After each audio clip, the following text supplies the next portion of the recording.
Hola, soy Arturo Quintana. Yo soy Maximiliano Sierra. Y yo soy Diego Luis.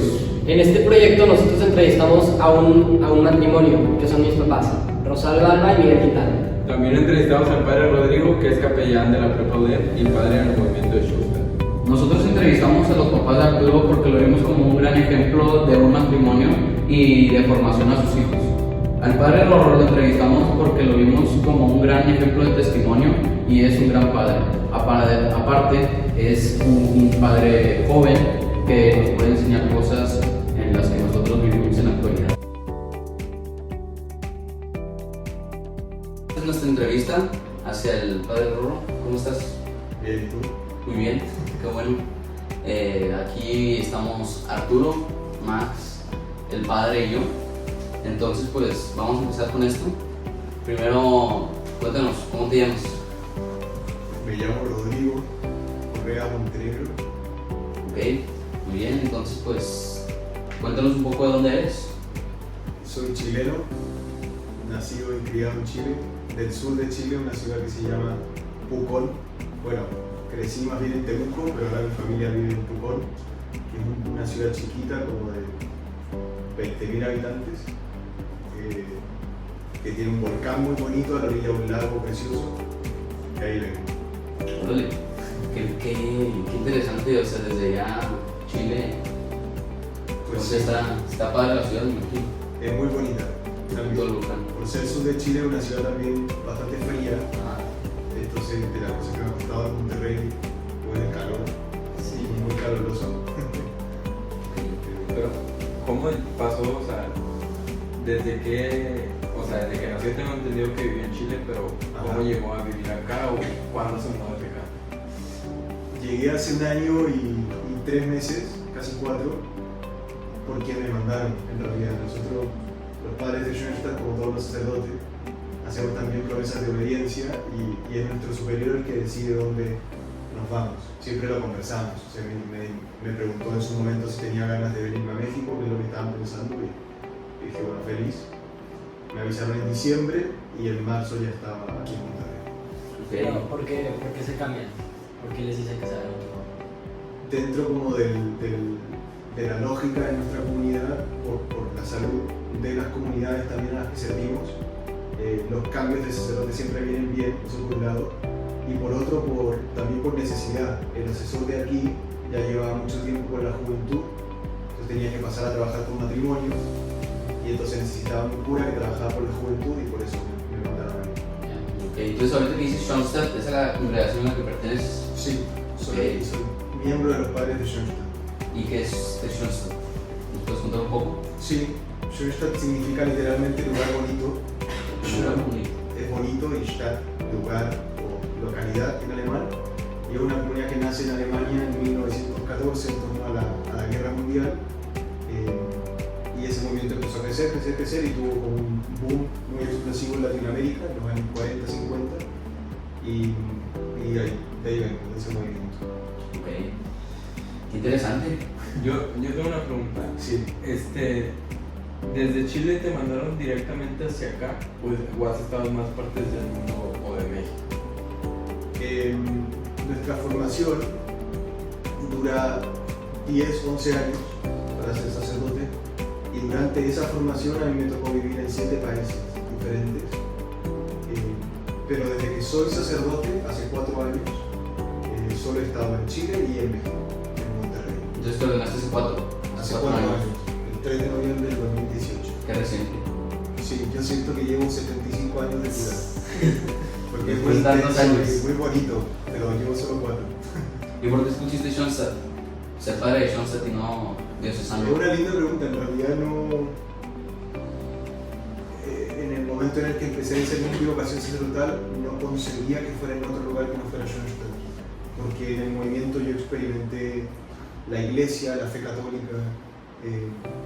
Okay. Entonces, si era sacerdote, para mí era muy evidente que tenía que ser en el movimiento de Schoenstatt. O sea, tú sentiste que te hablaron, como que algo te dio una señal, Dios te mandó una señal de que seas de esa parte del movimiento. En realidad en ese momento más la vida misma, sin puro a Dios detrás de las cosas que yo vivía todos los días, pero Sí, para mí era muy claro que si era sacerdote Dios me estaba invitando a ser en Schoenstatt. También porque Schoenstatt es un movimiento de la iglesia muy mariano y yo siempre he sido muy cercano a la Virgen María. En Schoenstatt le decimos la Mater.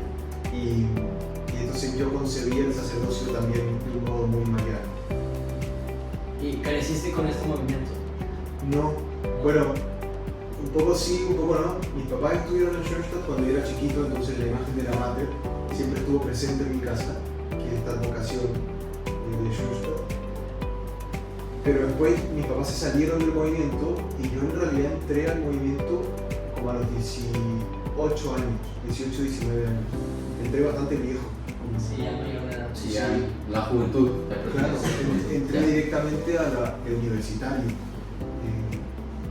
Así que sí, entré más grande. ¿Y cómo empezaste a ser católico?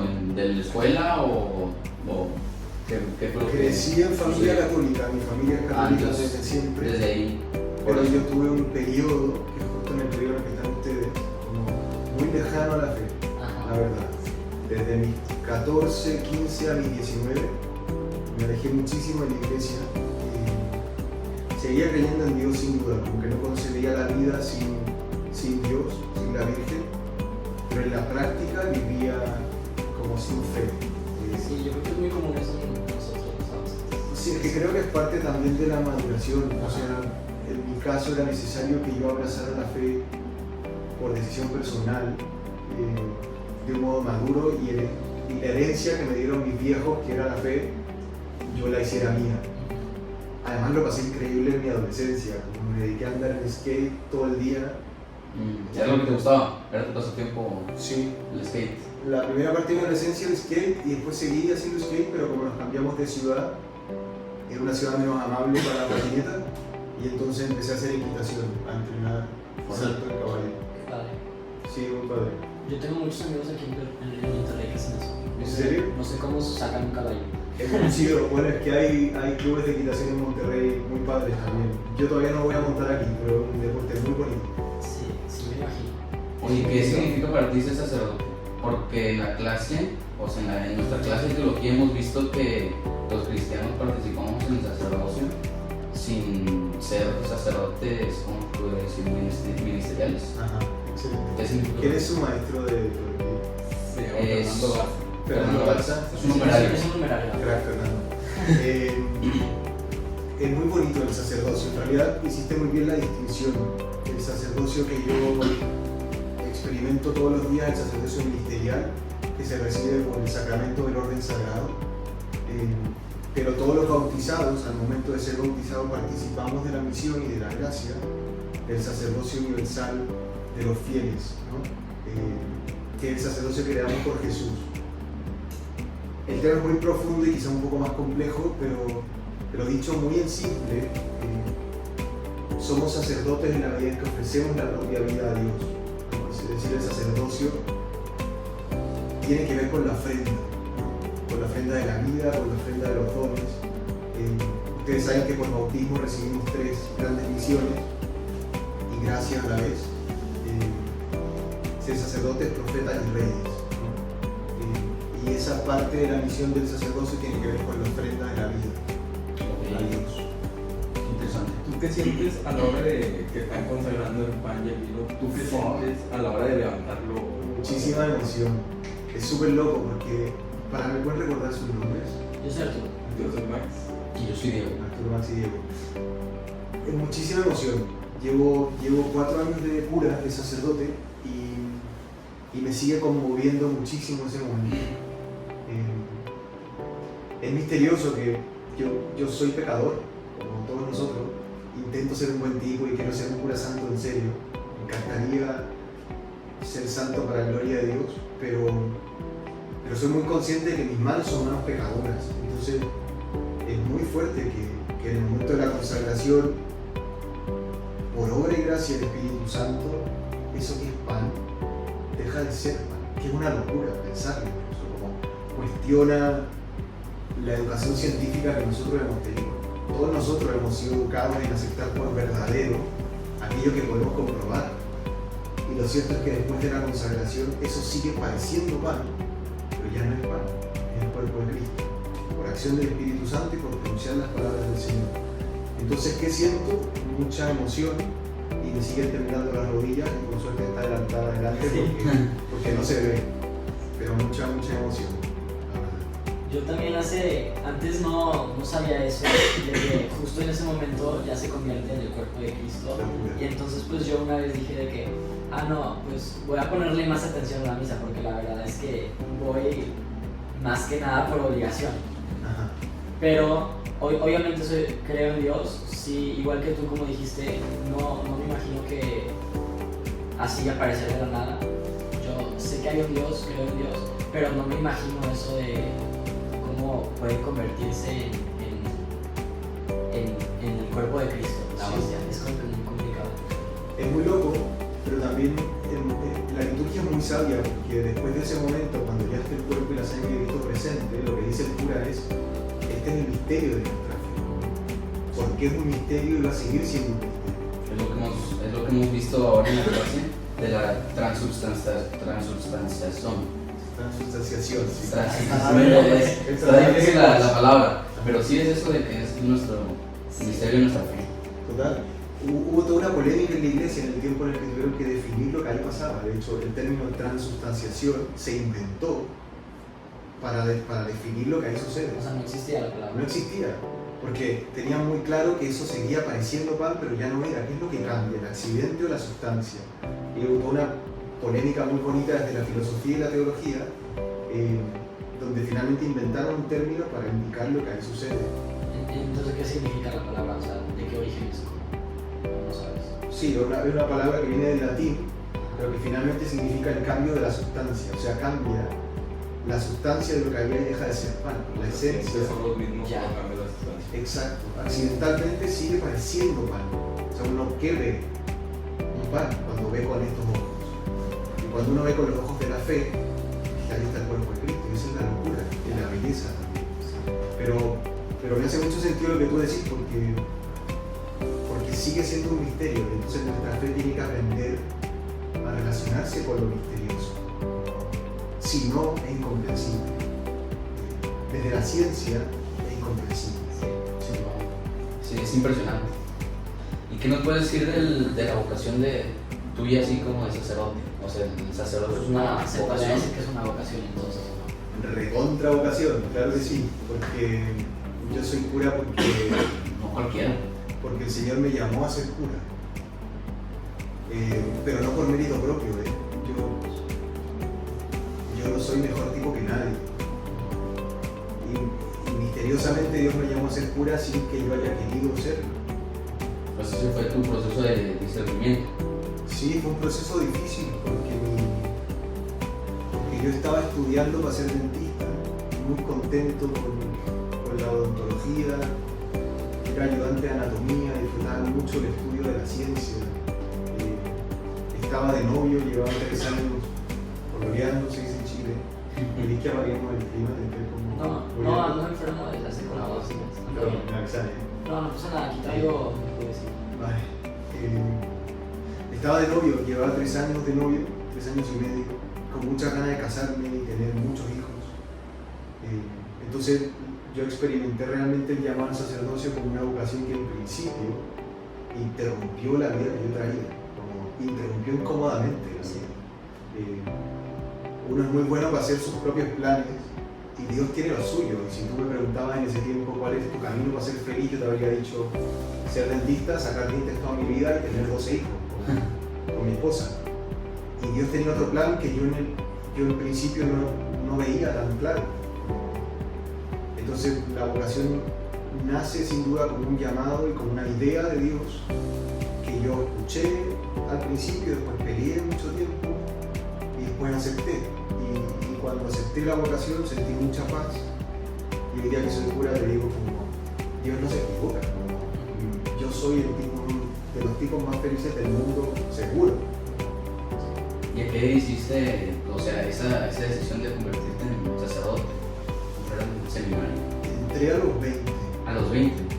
casi cumpliendo 21. O sea, 2 años después de. Casi como 3 años. O sea que yo volví a la fe por esta novia. Ajá. Es un poco chistosa la O historia. sea, no sé ella si era parte de. les interesa escucharla. Sí, sí, Sí. cuéntanosla. Está bien. Ella O sea, era si parte del quieres. movimiento de Schoenstatt. Yo entré a estudiar odontología y entré muy rápido a la mesa directiva en la parte social de generar como visitas odontológicas a personas pobres y vulnerables. Y eso empezó a suceder y yo ahí sentí como un impulso a volver a conocer a Jesús. Como yo me acordaba de chiquito de escuchar que Jesús muy buena onda con los pobres, entonces dije, bueno, yo estoy ahora como en el mismo camino, quizás mi fe le puede dar más sentido a este movimiento social de mi carrera odontológica. Y entonces ahí decidí volver a la iglesia por mí mismo, a ver qué onda. Entonces un día salí a correr, me gusta mucho trotar, y pasé por fuera del santuario de Schoenstatt de mi ciudad, de Temuco. Y entré, era domingo. Imagínate como el desbarajuste entre lo que yo estaba viviendo y lo que estaba sucediendo ahí, porque yo entré en short, en camisa, transpirando como bestia, Sí, y adentro estaba en misa, como todos formales. todo elegantísimo y gente muy perfumada. Así como aquí en el santuario. Exactamente. Después del hiking. Totalmente. Y nada, entro y experimenté que no era mi lugar. Entonces me quedé hasta el final de la misa para despedirme de Jesús. Yo sentía que ya le había dado oportunidad a Dios de ser parte de mi vida, pero que yo me había sentido muy fuera de lugar en esa misa. Además la predica del cura fue malísima. Entonces me estaba despidiendo de Dios. Increíblemente me arrodillé en un gesto un poco inconsciente para decirle a Dios que bueno, que sobre, que en esta vida no nos tocaba juntos nomás. Pero me había gustado mucho cómo cantaba la chiquilla del coro. Sin haberla visto, solo la había escuchado y cantaba precioso. Y entonces me doy vuelta para irme y ella estaba guardando la guitarra y era preciosa. Entonces me recontra enamoré de la chiquilla del coro. Y seguí yendo a misa todos los domingos, pero como de stalker, pero para verla a ella. No. Pobrecilla, porque además Sí. el cura levantaba la hostia en el momento de la consagración y yo no estaba ni ahí con Jesús. Ponía la atención a ella. La miraba a ella. Es como los crush de misa. Pero Que vas qué a misa. qué buen concepto, ¿te ha pasado? A mí no. No, pero o sea, hay una que otra que pues sí. Hay No, historias. está bonita. Pues sí, y ahí después de 3 meses de stalker empezamos a pololear, empezamos a ser novios, pero eso es todo. Y ella me devolvió la fe, como ella era una mujer muy religiosa y vivía una fe muy bonita, muy natural, de mucho contacto con la naturaleza, muy profunda, muy honesta. Y me enamoré de ella y me enamoré de la fe otra vez. Entonces, y por ella yo entré a Schoenstatt. Ahorita mencionó que, pues, cuando se ordenó, tenía novia, tenía todos sus planes. Cuando entré al seminario. Cuando entró al seminario. ¿Qué sintió, o sea, a la hora de ese cambio y cómo lo trató? Porque no es como que le dijiste a tu novia, Ajá, no, ya no, y me voy al seminario. Y a tu familia también. Ajá, O sea, eso Sí. es. porque fue un cambio para todos. Sus decisiones. Sí, son decisiones difíciles, porque ahora que uno las cuenta suenan románticas, pero en el momento son complejas, porque en primer lugar porque da mucho miedo. Eso fue lo primero que yo sentí, como miedo, vértigo, porque yo estaba, a ver chavos, como tenemos una sola vida, y estas apuestas son apuestas de vida, como yo estaba apostando mi vida completa a ser cura, dejando una mujer de la que yo seguía muy enamorado. O sea, yo entré al seminario, aparte quizás después la editan si el profesor Fernando se asusta, pero yo entré al seminario todavía un poco enamorado. Fui muy honesto con mis superiores y les dije, como, yo creo que Dios me llama a ser sacerdote, pero esta mujer es muy importante para mí y lo ha sido siempre. Y yo soñaba con que fuera mi esposa y ahora Dios me cambia los planes. Entonces, bueno, los superiores me acompañaron con mucho cariño, diciéndome que había que ir escuchando mucho al corazón y ver qué pasaba. Pero estos cambios de decisión y estos cambios de planes que Dios hace dan susto, dan vértigo, pero llegado el momento uno tiene que apostar. Es un poco parecido a lo que le pasa a los matrimonios también. Si el flaco que se está casando delante del altar está renunciando a todo el resto de las mujeres del mundo. Por estar con ella todo. Para estar con Toda esa su que tiene vida. al frente toda su vida. Es una apuesta enorme porque nadie tiene una bolita de cristal. Pero es una apuesta que se hace en nombre del amor y son quizás las únicas apuestas que valen la vida. Yo también decidí ser cura en nombre del amor. Entonces, si alguna vez toman una decisión de vida, que sea en nombre del amor, en nombre de Dios. Porque si no es demasiado de Dios. Y a la hora que estuviste en el seminario, ¿no hubo un momento que pensaste en salir o dejar? Sí, a ver, nunca tuve una crisis propiamente tal como vocacional, pero sí me pasó como en el 9º año. Ya casi para terminar. Ya casi para terminar, sí. En 8º o 9º No sé, nos año. dijiste que eran los años. No, 11. Me pasó que empecé a como a asustarme de mí, en el fondo a dudar de que podía ser un buen cura, a mirar para atrás y habían pasado 9 años y yo seguía teniendo muchísimos defectos que no había superado. Empecé a pensar, empecé a dudar de poder ser un cura santo. Y como la iglesia estaba ya en medio del escándalo de los abusos de los curas y de cosas muy dolorosas, como que yo decía, si voy a ser cura es para ser santo, y si creo que no voy a ser santo, mejor no soy cura. Y vuelvo a ser un dentista y busco la santidad por ahí. Fue un momento como de una pequeña crisis de mucho miedo y de mucha duda de mí mismo, pero Jesús es un crack y me sacó de ahí volviendo a enseñarme que si voy a ser cura y voy a caminar sobre el agua como Pedro es porque Él lo va a permitir, no porque yo sea un crack, sino porque Él lo es. Oye, y hemos visto que, bueno, no sé qué te parece esta pregunta, ¿verdad? Pero que tú compones canciones y se me hace, creo que una de esas canciones es sobre esa situación. Sí, ¿Qué justo me esa puedes decir? situación les puedo contar. Bueno, yo decir que hago canciones es un poco exagerado porque he hecho algunas canciones. Algunas canciones, pero muy bonitas. Pero esa noche, justamente en medio de esta crisis de miedo, a mí me pasó que me desperté por la noche muy asustado. Y voy a hacer historia corta porque no se aburran, pero esa noche a las 3:30 de la mañana en pijama escribí una canción que se llama Soy que Valentía y que habla justamente como de un comprender interior que la valentía de la fe no es la valentía de los superhéroes, porque ninguno de nosotros es Superman, sino la valentía de comprender que no estoy solo, que para ser santo Jesús apuesta por mí y que si voy a caminar sobre el agua es porque lo estoy mirando a Él. Esa noche entendí que el milagro del sacerdocio es posible porque el Señor permite ese milagro y lo hace, no por ninguna potestad ni facultad humana. Sí. ¿Y qué otras canciones has hecho? No hay otra tuya que tenga que ver con el seminario, ¿no? Sí, hay una que se llama También Hoy, que hice en mi primer año de cura, después de la conversación con una muy amiga mía que empezó a dudar de que los milagros son posibles. Es una mujer de fe, pero en una conversación muy profunda me dijo, al error, pero curar a los leprosos fue algo que hizo Jesús, pero que hoy día no hace. El Señor no cura el cáncer, no cura la tuberculosis, no devolver el andar a un cojo fue algo que Jesús hizo, pero que hoy día ya no hace. Y a mí la conversación me causó mucho dolor porque yo como cura he sido testigo de tremendos milagros, de ese tamaño incluso. Sanaciones muy impresionantes, liberaciones muy impresionantes. Entonces ahí hice esa canción como recordándole a mi amiga que también hoy el Señor hace milagros de perdón, de liberación, de sanación.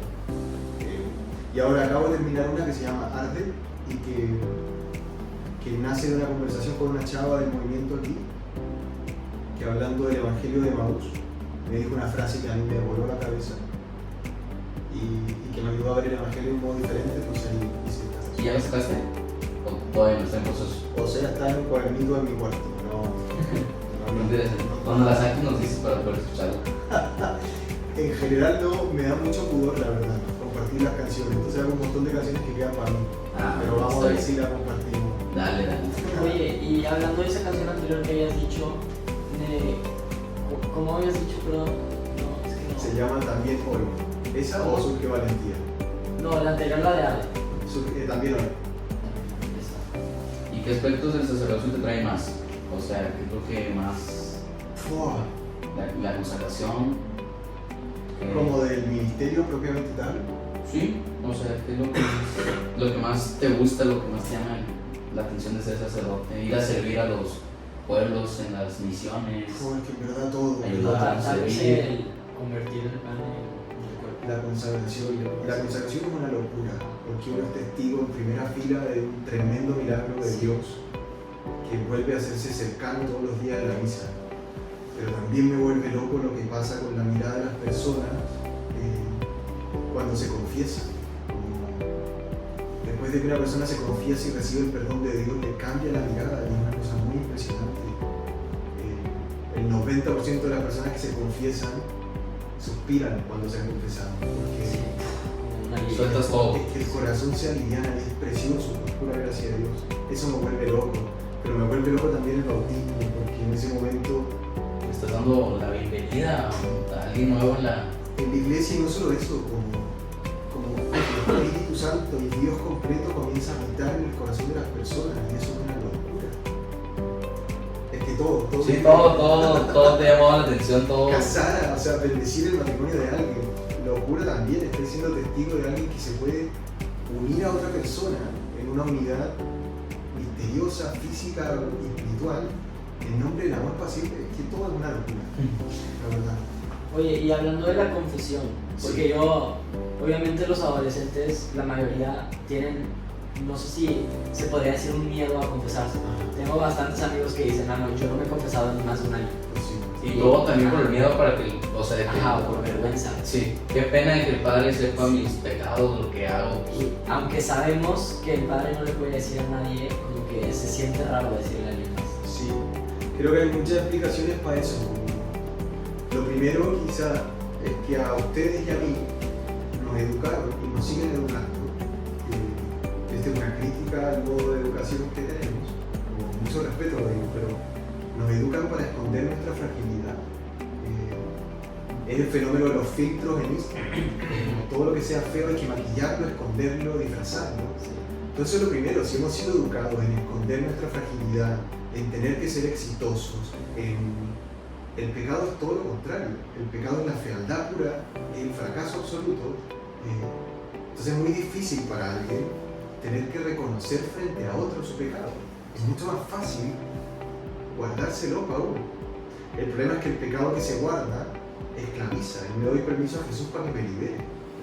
Lo segundo, y esto es como un consejo para ustedes también, qué bueno que el pecado les da vergüenza. O sea, el día que deje de darles vergüenza enciendan todas sus alarmas, porque significa que su corazón se ha corrompido de un modo muy profundo. De lo que tienen que cuidarse es que la vergüenza no les impida buscar el perdón, porque eso es lo que va a hacer, es el juego que va a hacer el demonio siempre, intentar que la vergüenza los paralice y ustedes decidan, en vez de buscar el perdón, esconderse. Pero es súper entendible que sea así. Yo creo que ahí lo que nos toca también a los curas y a los profes de teología es mostrar la belleza del sacramento, que es la fiesta del perdón. Confesarse no es ir al matadero con la oveja, sino que es celebrar con el Señor que su perdón es más grande que mi pecado. Y ahí le doy 3 cachetadas al mal, porque le doy 5 goles y le gano el partido. Claro. Y en tu formación, en el seminario, tuviste que aprender diferentes lenguas, idiomas, latín. Así es, yo también. Cuando, o sea, tú, digamos que te mandaron a Chile, ¿no? Pero si te hubieran mandado, no sé, a un lugar donde hablen francés. Tenía que aprender francés, o sea, aprendí portugués, Ajá. aprendí italiano, aprendí inglés y, bueno, español.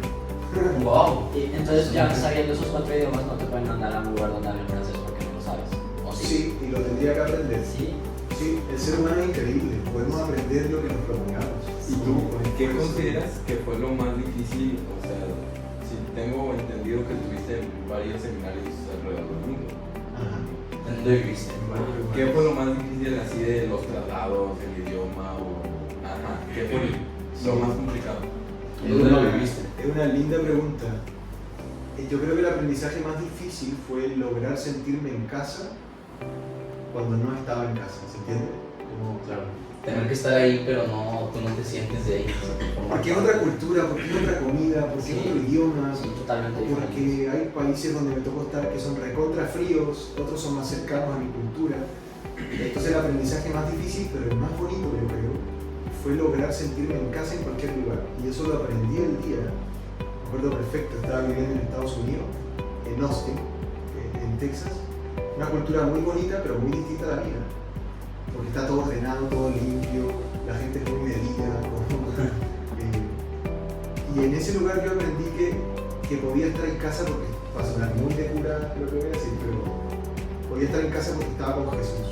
Y yo he decidido que mi hogar esté en el corazón del Señor.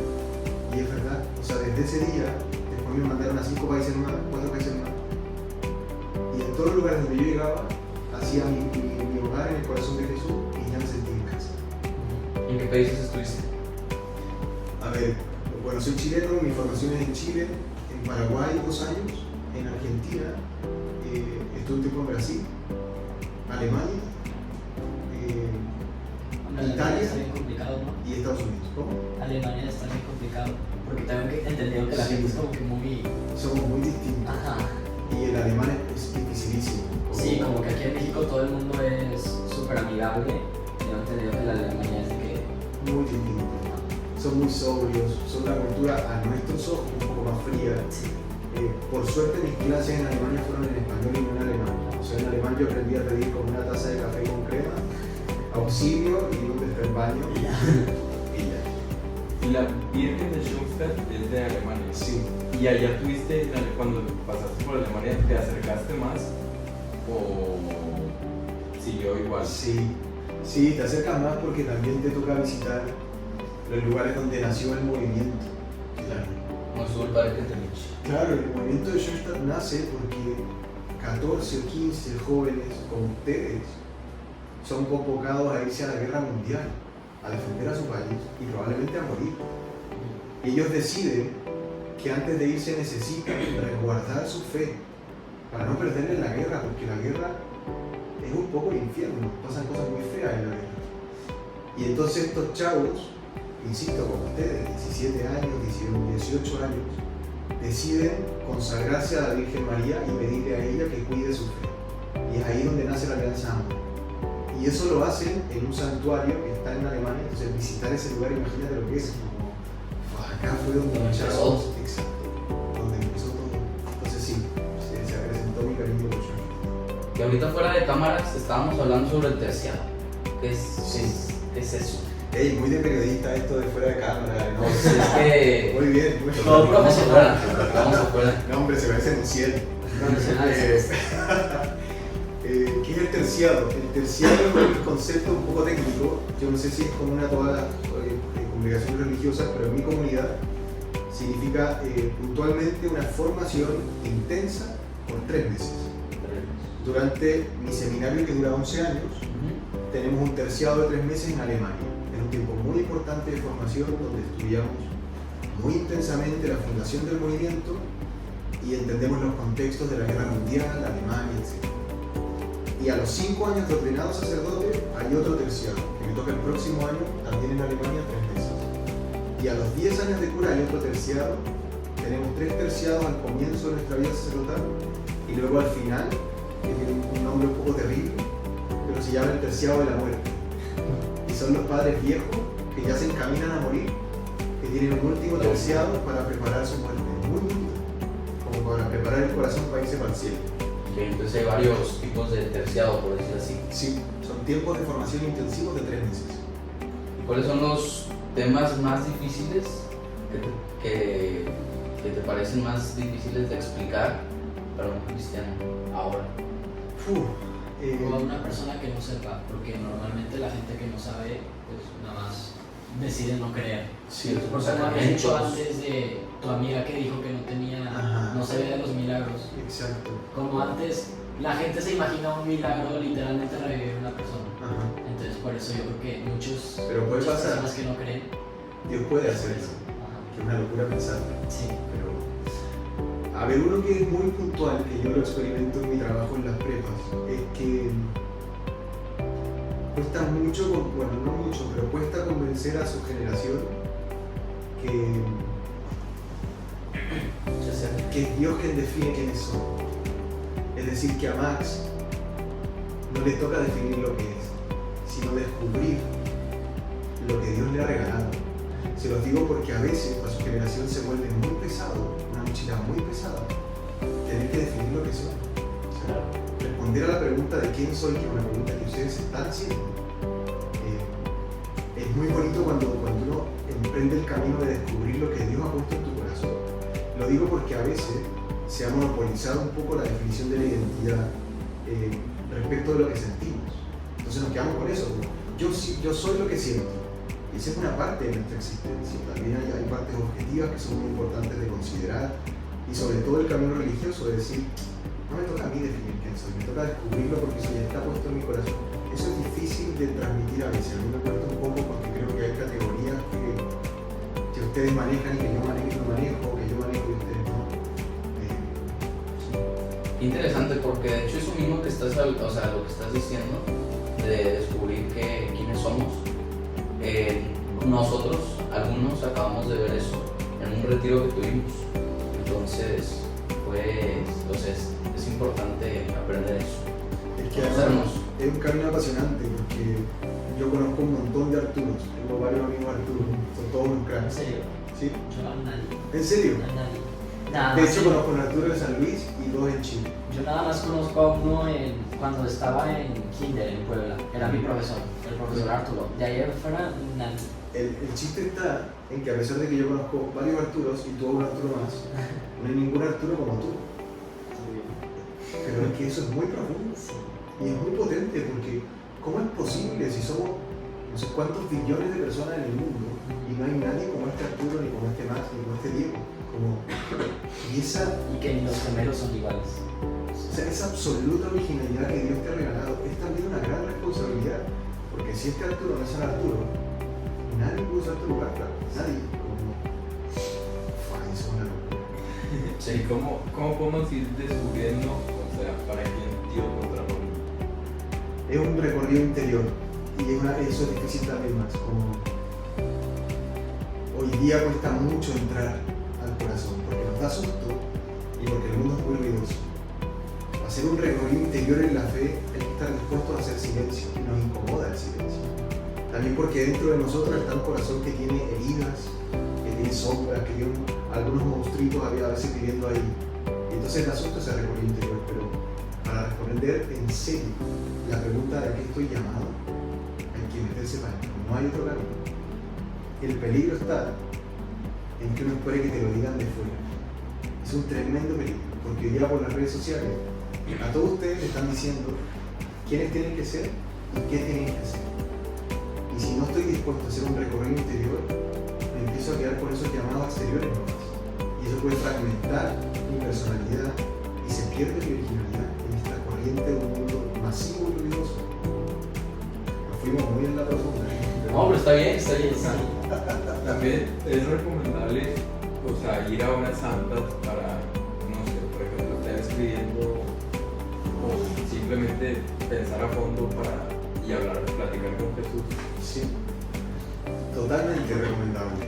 La hora santa, creo que terminaste muy bien tu pregunta, ¿no? Porque la hora santa es un encuentro con alguien. La hora santa es un encuentro con el Señor. Y hay horas santas que son increíbles, donde yo estoy todo el tiempo conversando con Jesús. Y horas santas donde yo estoy frente al Señor, pero estoy recorriendo Júpiter en mi cabeza. El tema es que yo siempre sepa que en la hora santa me estoy poniendo de frente a alguien. Eso es muy distinto, por ejemplo, a espiritualidades orientales, está muy de moda también, que proponen un camino interior, pero donde el objetivo es vaciarte de todos tus vínculos, la mente en blanco, la paz interior. Son propuestas que a nosotros los cristianos nos quedan cortas, porque la plenitud de nuestra paz interior es encontrarnos con el Señor. Entonces la hora santa es un muy lindo momento para responder esas preguntas. A ver, estoy de cara a Jesús, me voy a animar a mirarme dentro y responder quién soy, con Él, de frente a Él.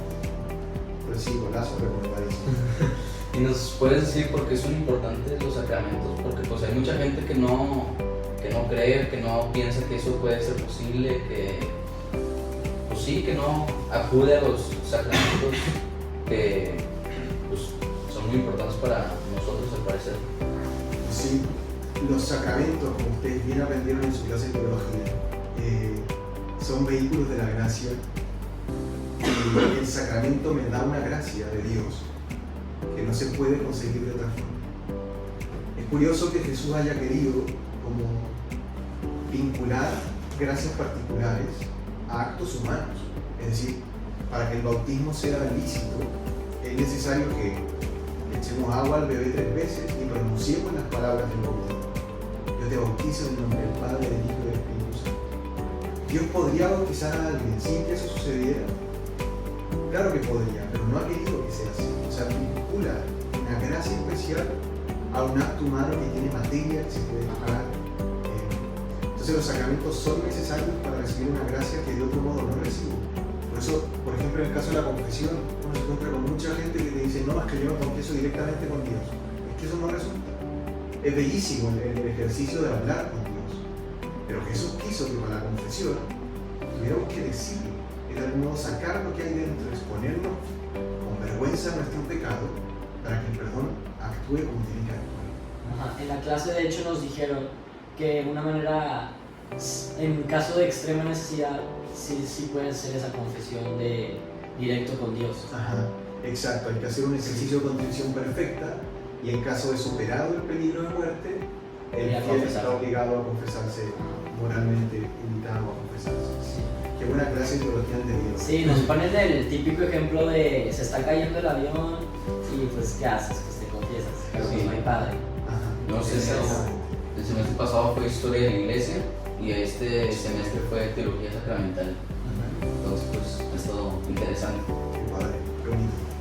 Y para ti en lo personal, ¿cuál es el sacramento que más te gusta impartir? Es una pregunta difícil porque me gustan todos. Algo que nos decías. Sí, es difícil hacer como un orden. Sí, es como si tuvieras hijos. La confesión me vuelve loco. Sí, es un amor muy profundo. Además, cada sacramento regala algo tan especial. Hasta ahora nunca me ha tocado celebrar una ordenación, pero yo fui ordenado. Y ese sacramento fue una locura, cambió mi vida y lo que soy paciente. Pero en lo cotidiano, quizá, aquí todo, la Eucaristía, la confesión, el matrimonio, son todos bellísimos. Oye, ahorita que hablábamos de la confesión, el sacramento de la confesión, Sí. ¿qué nos puedes decir del sigilio sacramental? ¿Nunca te han, no sé, esas ganas de chismear, de querer decir, compartir o hablar acerca de se está confesando? O también que se te haya salido así sin que, O sea, eso... en este caso, ¿qué pasaría? El sigilo sacramental es de las materias más delicadas del ejercicio del ministerio sacerdotal. Hay que tomárselo con muchísima seriedad. Si te dan ganas de chismear o no es relevante. No puedes hacerlo. Y no puedes hacerlo porque es muy grave romper el sigilo sacramental. Porque estás rompiendo la intimidad de alguien que no te pertenece. Claro. Uno durante el sacramento está permitiendo que el Señor actúe por medio humano, que es el sacerdote, pero es el Señor quien está perdonando, le pertenece a Él lo que ha sucedido ahí. Si no fuera tan estricto el sigilo sacramental, muchas personas no se confesarían, por lo mismo que decíamos antes, porque nos da vergüenza el pecado. Muchas veces los chavos preguntan, vale, pero si te obligan por ley, por ejemplo, saben que confesaste un asesino y no se ha resuelto el delito. Sí, ¿verdad? Ahí tengo entendido que tú no dices nada y si te atrapan te meten a la cárcel. Yo me voy a la cárcel. Te meten a la cárcel, no puedes hablar por nada. Sí. Es mucho más importante la salvación de la persona que a mí me metan a la cárcel. Sí, porque si lo haces te pueden excomulgar y así, ¿no? Parece, o sea, es lo que entendemos. Hay una excomunión late sentencia cuando se comprueba que se ha roto el sigilo sacramental, pero creo que lo importante ahí es que el hecho de que la Iglesia, con mucha sabiduría, cuide tanto el sigilo, permite que toda persona, por grande que sea su pecado, sienta que en ese momento está bajo la protección y el perdón de Dios. A mí me parece súper relevante que siempre nos relacionemos con seriedad con el sigilo. Y si se me ha salido, hasta ahora no. y esto va a sonar un poco como piadoso, pero Dios me ha regalado una gracia muy especial de tener mala memoria con los pecados. Como, te prometo que no me acuerdo. Sí, es bien complicado confesar a tantas personas y cortarte el dedo. Exacto, y también el Señor regala una gracia muy bonita de no mirar al otro desde su pecado. Como, ¿qué onda? La chica sí está grabando. Andrés, tiene miedo. Sí, es que luego imagínate que no estás grabando. No, así está. ¿Son Andrés o Max? Yo más. Ah, te entendí Andrés. Pero entendí que le dijiste Andrés. No, escuché mal. ¿En qué estábamos? Ya nos revolvimos. En la confesión, Sí, del ciclo que se te sacramental. olvida decir. Ah, sí, que se me olvida y que por otro lado, uno no mira al otro desde su pecado, porque el pecado no nos define. Entonces, si alguien se confiesa de robo, no es que yo después voy a estar mirando y voy a decir, mira, ahí va el ladrón. No, voy a decir, ahí va Pepito, que Dios quiere mucho y que ha pecado, como todos nosotros. Pero Claro. lo que va a buscar el demonio y el mal es definirnos por nuestros pecados. De hecho, chavos, cuando se confiesen, espero que se confiesen, Claro. Sí.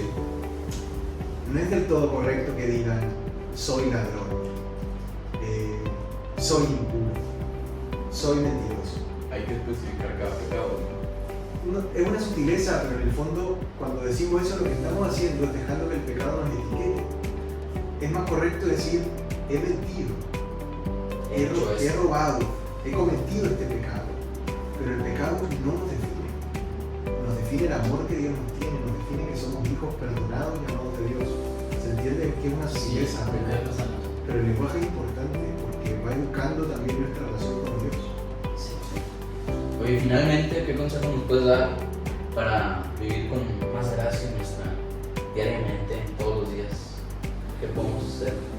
¿Qué les puedes decir a los demás que están viendo esto? Ajá, y para cómo no ir obligados a misa. Eso yo creo que les ayuda mucha gente. Oye, no, sí, hay que hablar de ese tema primero.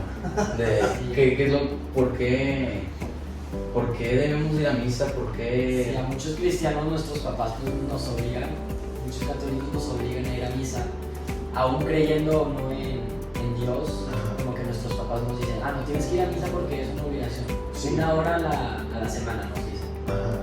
Entonces, ¿cómo puedes cambiar esa forma de ver? No, y no solo eso les dicen eso, sino que también les dicen, pasa 1 hora en el celular y no eres capaz de ir a la misa. Así. Solamente 1 hora en toda la semana para estar con Dios. Súper típico. Lo primero que me resulta relevante es que comprendan que esa invitación de sus papás a ir a misa Por algo bueno. nace del profundo amor que les tienen. No es una pesadez de sus viejos que les digan tienes que ir a misa. Vale que los obligan, sí. Pero es una decisión hecha por amor porque reconocen lo bueno que ahí sucede. ¿Por qué ir a misa? Quizás está vinculado con la última invitación que me hacías del consejo, pero vayan a misa porque ahí conocen a Dios. Cuando conocemos bien a Dios, en serio, cuando conocemos de frente a Jesús, nadie se resiste. Es un Dios que quiere que seamos felices. Es un Dios que quiere cuidarme y perdonarme cuando me equivoco. Es un Dios que quiere que llegue al cielo porque ahí vamos a disfrutar verdaderamente la vida eterna. Si yo conozco a ese Dios, chavos, van a vivir felices, van a disfrutar la vida, van a tomar buenas decisiones. Se van a cuidar de hacerse daño o de dañar a otros. Entonces, en la Eucaristía hay un momento muy especial a nivel humano de conocer a Jesús, porque escucho la palabra, porque escucho la prédica del cura. Dicho con honestidad, hay prédicas buenísimas, hay prédicas malísimas, ¿vale? Entonces también busquen alguna Eucaristía que les haga sentido, ¿vale? Aunque no vayamos a la misa por el cura, y eso es una verdad muy profunda, no es el cura lo importante, van a ir por Jesucristo. Pero evidentemente, desde el punto de vista humano, hay misas que te hacen más sentido que otras, busquen una misa que les haga sentido, ¿no? Porque en ese lugar van a conocer a Jesús, y cuando conozcan a Jesús, van a vivir enamorados. Sí. Padre, ayer yo vine a una misa de Schoenstatt que fue aquí a las 8. Malísima misa. No, a mí me gustó mucho la homilía porque la hizo, o sea, corta y concreta. Porque me ha tocado ir a misa de domingos que el padre da la homilía muy larga y yo, honestamente, me pierdo. Ajá, y repite lo mismo. Ajá, no entiendo. Pero tú, Sí, usted ayer, pues habló de cómo nos podemos ir separando de nuestros objetivos de la vida y así. Y cómo a veces incluso eso nos hace que nos separemos de la fe. cómo eso lo podemos, o sea, ir para no separarnos de la fe y poder tener los objetivos que queremos al tiempo. Sí, lo que pasa es que la fe y la vida no son dos rieles como de tren que van separados. La fe y la vida van juntos. O sea, Jesús quiere que te vaya bien en tu examen. El Señor quiere que le pongas el 7. O sea, con libertad al maestro, no me refiero a ningún tipo de obligación de parte de Dios, pero me refiero, Dios quiere que nos vaya bien en la vida. Entonces, lo que nos toca a nosotros es hacer a Jesús y a la fe parte de todo lo que hacemos. Dios quiere que lo pases bien en el año, ¿vale? Pero tomando buenas decisiones. Como si vas a tomarte una copa con tus amigos, cuida la cantidad que estás tomando, y no porque, no simplemente hablándolo desde la moral de lo que es correcto o incorrecto, ¿vale? Que eso es muy importante también reconocerlo, formarnos bien en moral y tener una conciencia recta, sino reconocer que Dios quiere que yo sea feliz, y por eso vale la pena, y entonces ahí la fe y la vida van juntas. Porque si no, ¿qué es lo que pasa? Que voy a misa todos los domingos, pero salgo de misa y soy un desgraciado. Sí. Y me dedico a dañar gente, a la gente que se me pone enfrente. Y mis éxitos valen más que los éxitos de los demás. Entonces, cuando me toque a mí ser profesional y tener una empresa, voy pisoteando a todo que se me ponga enfrente, ¿no? El camino de Jesús quiere... Sí, porque luego pues, nada más vas con él cuando te convenga. O sea, por ejemplo, ahí en la confesión misma, pues hay gente que se confiesa porque, no sé, quiere hacer algo y ocupa confesarse para poder estar ahí. O sea, lo que hemos visto, por ejemplo, es que el ejemplo de, no, pues el sábado tengo una boda y quiero comulgar ahí para que no me vean como todo un pecador ahí en la familia. Entonces me tengo que ir a confesar para poder ir a la misa de la boda, pero en realidad yo no me quiero confesar, no voy por algo más. Vale. Entonces, pues... Pero ahí solo decirles que ese es un paso como no completo, pero no es un mal paso. Claro. O sea, hay gente Está que bien, dice, pero... padre, que yo me acerco a Jesús solo cuando quiero pedirle cosas. Ya, pero eso es algo bueno. Como, Sí, está bien. porque hay gente que le va a pedir cosas al tarot, a la brujería, a lugares que les hacen mal y son peligrosos, ¿vale? Si vas a Dios a pedirle cosas, golazo, hermano. Ahora te toca dar el siguiente paso, ¿no? Sí. Ya no quedarte solo en una petición esporádica, sino cultivar una relación con Él. Empezar a agradecerle también, empezar a hacerlo parte de tus decisiones, y entonces seguimos caminando en la fe. ¿Se entendió? Sí. Y entonces ahora sí, pues, ¿qué nos puedes decir para vivir con más gracia? Consejos ¿Qué plan podemos hacer? Lo primero es que, quizá un consejo simple, simple en su formulación, pero no fácil de cumplir, es que no se contenten nunca con una vida mediocre, como con una vida a medias. Porque Dios los ha creado para que sean personas plenas, felices, santas. Y la santidad anhela todo. Entonces nunca se contenten con amores a medias, con felicidades a medias, con alegría a medias. Si se empiezan a contentar con el 60 en la prepa, es que por ridículo que suene, no. Aunque no logren el 100, ¿vale? Pero búsquenlo. Completar las cosas bien, echándole ganas. Como hagan las cosas bien, disfruten la vida, busquen siempre como la plenitud que Jesús les quiere regalar. Se los digo porque a veces las personas, por sentirse poco amadas, se empiezan a contentar con amistades a medias, con vida, con poco. No, el corazón tiene el tamaño de Dios, el corazón del hombre, por eso Dios puede habitar ahí. Por eso no se contenten con poco, busquen siempre la santidad, la plenitud, la alegría total. Pero no necesariamente necesitas ser sacerdote para... Claro que no. O sea, Dios tiene para ti una vocación muy especial, Arturo. Y puede ser el día de mañana el padre Arturo, solo Dios sabe, o el señor Arturo Casado, Sí, o por ejemplo, Arturo el consagrado. yo siempre he querido casarme y tener hijos. Es como, yo lo veo como lo mejor. Pero si de la nada Dios no tiene ese camino preparado para mí, ¿cómo lo voy a hacer? La mejor recomendación ahí es seguir el camino que Dios te propone, es el camino que te va a hacer feliz, ¿sabes? No va a ser el camino más fácil, no es el criterio. No va a ser el camino más simple, tampoco es el criterio, pero es el camino que te va a hacer feliz. Eso es una gran certeza del corazón del hombre. Si persigo lo que Dios quiere para mí, voy a ser la persona más feliz del mundo, porque Dios es bueno, porque Dios quiere hacerte feliz. Pero ha de ser difícil tomar esa decisión. Sí, pero las cosas lindas en la vida pocas veces son fáciles. Piensa en las cosas que valoras. Todas exigen de ti un movimiento del corazón y uno lo hace porque vale la pena. Hace 2 semanas, no, hace menos, 11 días, 9 días celebramos el Día de la Mamá. Darwin, un gran científico que cambió el modo de entender la evolución y la ciencia, explica que los seres vivos sobreviven por selección natural, pero también por un instinto de sobrevivencia. Las mamás cuestionan a Darwin todos los días. Porque tú le preguntas a una madre, a una buena madre, si daría un riñón por su hijo y te dice, le doy los 2, si hay que salvarle la vida. O sea, ahí Darwin se saca los pelos, hermano. Porque el amor de las mamás cuestiona como ese postulado de la ciencia. O sea, a lo que voy es que el amor hace cosas increíbles que no son fáciles, pero que las hace porque vale la pena. Exacto. Pues bueno, nos ha gustado mucho la entrevista. Muchas gracias por recibirnos aquí. Ya sea hambre, ya hay que ir a comer. Entonces, pues, Una alegría, lo que necesiten, recen por mí. claro. Sí. Yo rezo por ustedes. Yo la verdad no tenía ni idea de Schoenstatt, pero ya está padre. Está chido. Sí, la verdad que sí. Excelente. Vale, salud por ustedes. Vale. Dios los bendiga mucho. Muchas gracias. Pues ahora estamos con la entrevista del matrimonio. Aquí están los papás de Arturo. ¿Cómo están? Hola, Bien, Buenas tardes. gracias. ¿Cómo se llama para que ustedes. Muy bien.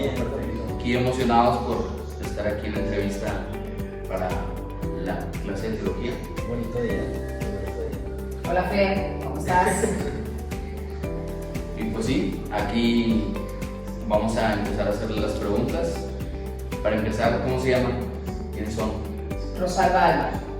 Rosalba Alba. Y Miguel Quintana. Excelente. Pues bueno, siempre han sido católicos. ¿Cómo ha sido su paso en la religión? ¿Cómo empezaron? Pues desde que nos bautizaron, los dos somos bautizados, de su familia, no lo conocía. Y pues, de ahí una tradición de la familia que te van inculcando que seas católico. El que vayas a misa cada domingo, el que asistas ahí a todas las ceremonias, es como te van llevando para que seas católico y te guste ser católico. Claro, igual que como dice Rosalba, en mi caso también desde bebé o desde que nos bautizaron somos católicos y pues a lo largo de todos estos años hemos estado pues, buscando fomentar, digamos así, en nuestros hijos ahora seguir con esto de catolicismo, pero no como una obligación, sino como una convicción, ¿no? Que es de lo que se trata. O sea, no es buscar que sea solamente porque mis papás eran católicos, sino por realmente convencer a nuestros hijos, en este caso, para pues, poder decirles cuáles son los beneficios que tiene el ser católico, ¿no? Y por supuesto ellos están bautizados desde chiquitos, pero que no sea como una imposición, sino algo que les nazca a ellos para tener ese catolicismo. Ellos sigan su fe, es correcto. Que es lo que tenemos que lograr ahorita, que ya son grandes y dicen, ya no quiero ir a misa. No, o sea, hay que ir, hay que seguir yendo, no hay que soltarnos. Pues sí, eso es lo que les íbamos a preguntar, si lo veían como una obligación y pues ya que lo contestaron ahora. Ok, nosotros creemos que no los obligamos, pero sí los obligamos. Nada más tantito. Es difícil cómo comentarlo, o sea, por ejemplo, a nosotros realmente así también nos obligaron de chiquitos, ¿no? Y era que teníamos que ir. Entonces, si nosotros les damos la opción, muy probablemente ellos van a decir que no quieren ir. Entonces sí tenemos que hacer un esfuerzo y hacer una obligación, entre comillas lo ponemos, para lograr que vayan, ¿verdad? Y entonces ellos vayan empezando a tener, digamos, esa llama del catolicismo, esa convicción, ¿no? Si los obligáramos al 100%, pues en el momento que ellos sean un poco más grandes, ya no van a querer. Y al contrario, tenemos que lograr que se vayan acostumbrando y vayan logrando querer ellos ir. Que sea para toda la vida. Que sea para toda la vida, ¿no? Porque si no, si los obligamos como tal, eso no va a funcionar, ¿no? Entonces queremos, sí, guiarlos, sí, pues, si se puede decir de repente exigirles, pero también dándoles la opción de que ellos vayan conociendo poco a poco. Y por qué es importante, por ejemplo, ir a misa. ¿Y ustedes cómo empezaron como matrimonio? ¿Cómo se conocieron? ¿En dónde? ¿Cuándo? ¿De dónde son? Todavía no había celulares. Sí, claro. Sí, güey. Mira, nos conocimos en la universidad, los dos estudiamos ingeniería civil. Entramos al mismo- entramos a la misma generación, fue por ahí del 89, 1989 cuando nos conocimos. Estudiamos toda la carrera juntos, éramos amigos, pero no éramos novios. Hasta que terminamos la carrera fue que empezamos a salir y bueno, ya después nos casamos y vinieron los hijos. Pero sí, fue así. En la facultad. Fue algo pues, fortuito porque pues, yo no soy de aquí de Monterrey, Rosalba tampoco es de Monterrey y coincidimos ahí. Yo soy de Reynosa. Ah, ok. O sea, ¿qué hagas? Ya Estudiaron aquí en Monterrey. en Monterrey. Hasta ahí. Muy bien. ¿En qué universidad? En la Autónoma de Nuevo León. En la Yo tengo una pregunta. O sea, yo bien entiendo, ustedes vivieron un tiempo en Perú. Ajá. ¿Eso fue por el trabajo de uno o se mudaron por otras cuestiones? Yo trabajo en una compañía que se llama FEMSA, que es pues que tenía en su momento la cervecería Cuauhtémoc, que ahora es Heineken, los Oxxos, Coca-Cola FEMSA, y dentro de esas divisiones hay una que se llama Solística. Esa es la división que hace la distribución de Coca-Cola y cervecería, ¿no? A nivel nacional. Y estamos en varios países. Entonces, cuando yo entré, vivíamos aquí en Monterrey, después nos fuimos a Villahermosa, ahí nació Arturo. De Villahermosa, después estuvimos en Puebla y después de Puebla nos tocó irnos a Perú. Estuvimos 4 años allá y siempre ha sido por el trabajo. Se acabó el proyecto que había en Perú, regresamos a Monterrey después de 14 años estar por distintos lugares y ya fue que llegamos. Y en todos esos viajes y el tiempo que estuvieron pues, en distintas ciudades, no hubo un momento donde se hayan alejado de la red. No, al contrario, yo creo. Cuando estás solo, digamos así, sin familia, le decimos solo porque pues, nos fuimos a Villahermosa. Tíos, no hay primos, no hay nadie más que tu familia, eres tú, tu esposo y tus hijos. Nosotros nos casamos en el 2000, Miguel nació en el 2002, es el mayor, y nos fuimos a Villahermosa en el 2004 y no conocíamos a nadie ya, entonces pues tuvimos que ser más unidos, ¿no? Y después nació Mauricio y después nació Arturo, y cuando nos fuimos a Perú pues tampoco había conocidos, entonces algunos desde Puebla que vivimos ahí nos integramos a un colegio de la obra. Eso cuando nos vimos a Perú también era un colegio de la obra, entonces fuimos recibidos con gente que tiene las mismas ideas, familias que tienen los mismos principios y valores, y entonces fuimos recibidos de muy buena forma por parte de los peruanos. La verdad es que nos la pasamos muy bien allá, y básicamente era pues, lo mismo que vivimos en Puebla, en Perú con las familias, con los amigos, y después acá en Monterrey, básicamente lo mismo, ¿no? Entonces no para nada, pero al contrario, como dice Rosalba, más unidos, ¿no? Nos hizo ser más unidos porque nos teníamos nada más a nosotros, ¿no? No había de que yo corro con mi mamá si me enojo y o yo con la carne. Entonces, sí, siempre hay problemas en un matrimonio, pero tenemos que resolver. Nos fuimos un poquito lejos con esto, pero Me toca. ¿Y qué beneficios vieron con los colegios de Opus Dei? ¿Por qué siempre colegios de Opus Dei? Fíjate que fue bien chistoso porque cuando estábamos en Villahermosa, estábamos en un colegio de los legionarios. Que también es católico. Y nos iba bastante bien. Siempre hemos buscado que tengan valores.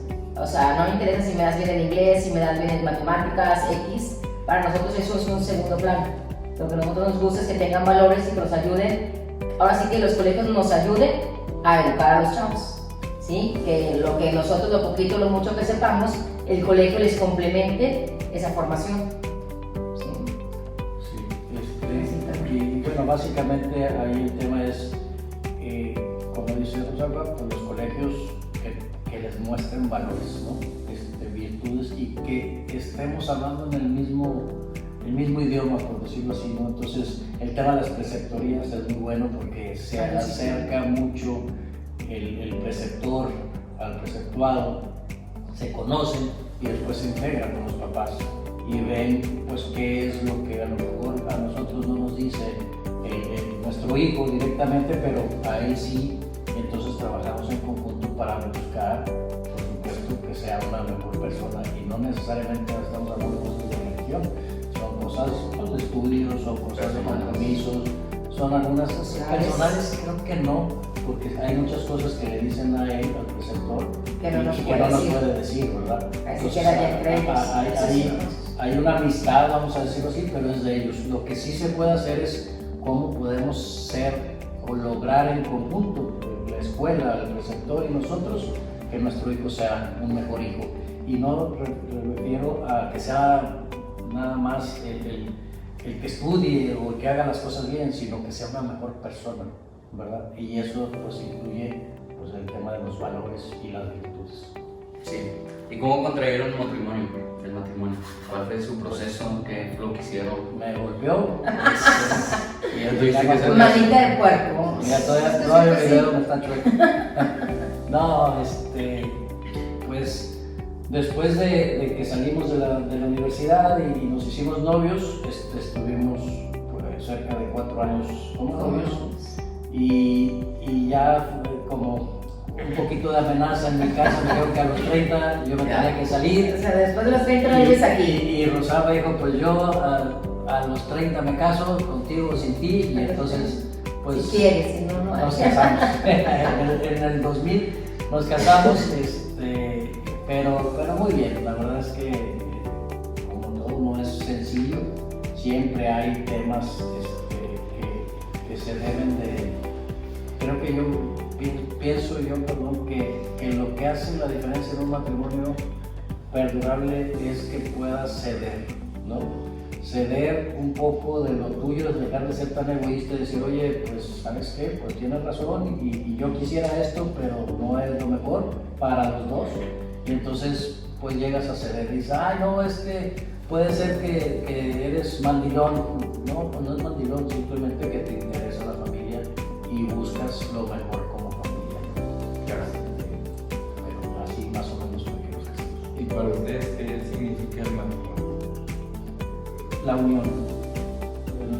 La respuesta sencilla es unión de dos personas en una misma. El complemento. Así es. Dos personas se convierten en uno. Y la verdad, como dices, complemento. O sea, no vas a buscar a alguien que sea muy igual porque vas a chocar. Claro. ¿Me entiendes? Entonces, él tiene unas cosas, yo tengo otras, y entonces ya, digamos que lo juntamos para hacer mejor. Ok. ¿Qué tan importante creen que es casarse en la vida de una persona? Para ser mejores como persona. Como persona, yo creo que te ayuda porque creces con tu pareja. Tu pareja te va a ayudar y te va a hacer que seas mejor. ¿Por qué? Porque te vas a esforzar por esa persona.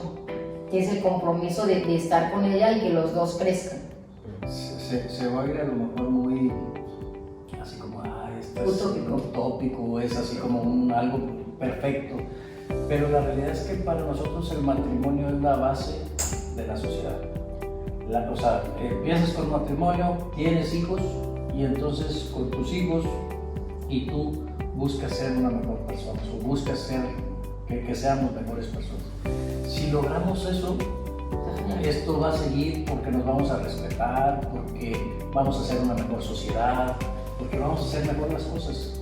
Hay una estadística muy fuerte en Estados Unidos. El 90% de los jóvenes que están en la cárcel es porque no tienen padres. O sea, o vivieron con su papá o vivieron con su mamá y no hubo la familia. Estabilidad. Entonces, oye, qué impresionante, o sea, que sea tan grande la diferencia entre una persona que vive en familia Y la Integral. persona que, exactamente, y la persona que no vive en familia. Sí. Y ellos a lo mejor no es que sean unas malas personas, simplemente no tuvieron la oportunidad de ver, de que también escucharan a sus padres, hacer las cosas correctas. Aquí el tema es cómo hacer las cosas correctas. ¿Y ustedes qué opinan que si el matrimonio es una vocación? ¿Si es una vocación? Claro. No. ¿Si lo es? Claro, ¿Por qué? claro que es una vocación porque pues te ponen la responsabilidad de cuidar a tus hijos, de educarlos y tienes que hacer tu mejor esfuerzo, tu mejor papel. Nadie nos enseña a ser padres, la verdad es que es difícil, cometemos muchos errores, sobre todo con el primero, ¿verdad? Sí. Nos equivocamos como padres, pero pues lo que buscamos es que sean unas buenas personas. Lo más satisfactorio para una familia es ver que tu hijo no nada más se gradúe, eso es muy importante, que sea una buena persona, ¿verdad? Que lo que tú les inculcaste sea para toda la vida, ¿verdad? Y eso pues es desde chiquito. Lo que no hiciste en los primeros 3 años ya no lo vas a poder recuperar, y después en los siguientes 7 años y así, ya cuando son grandes, a veces ellos dicen, oye, es injusto, no se vale, pero ¿por qué? Bueno, Es que a mi amigo le dejan, no sé qué. son valores, son virtudes, son reglas, ¿verdad? Para que se conviertan en buenas personas. Para ustedes, que un hijo crezca siendo una buena persona, depende de la educación que recibe en casa o del ambiente en el que se cría. Porque puede tener una buena educación, pero vivir en un lugar muy peligroso, donde haya drogas y cosas por el estilo, o puede crecer en un lugar muy bueno, pero que la familia no le ayude. Mi opinión muy personal es que depende de la familia. O sea, si tú enseñas a tus hijos valores y que puedan saber diferenciar lo que está bien o lo que está mal. Hay gente muy humilde que vive en un cerro, ¿verdad? Y que todo alrededor son gente ladrones o son gente drogadictos, y él es una excelente persona. Depende de él también, por supuesto, depende de sus conocidos, pero mucho también depende de los valores que les inculcan en la familia. Sí, de la voluntad de querer ser. Claro, de querer seguir si lo ves con tus papás y ves a tu familia que está unida y que está bien, podrá estar afuera fatal, pero tú te mantienes limpio, digamos. Y es difícil, la verdad es que son muchos factores externos que están siempre, digamos, atacando al joven.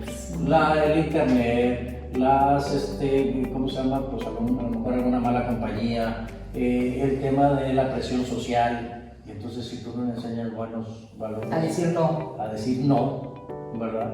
O nosotros decirle no, ¿verdad? Oye, ¿sabes qué? No puedes ir porque esa persona no, creo que no es una buena compañía. Y entonces, ni modo, se va a enojar, se va a molestar, pero al final su bien. lo va a agradecer. todo su tiempo. Yo tengo entendido que ustedes quieren que sus hijos se casen, pero si su hijo es una buena persona, ¿creen que aún así necesita a una esposa o no? No es necesario. A ver, no porque seas mala persona no te vas a casar. No. A ver, yo a todo el mundo le digo, cásate. Para mí el mejor estado de una persona es casada. ¿Por qué? Porque tienes un compañero, tienes con quien estar. ¿Sí? A la larga sales del trabajo, llegas a tu casa y estás acompañado.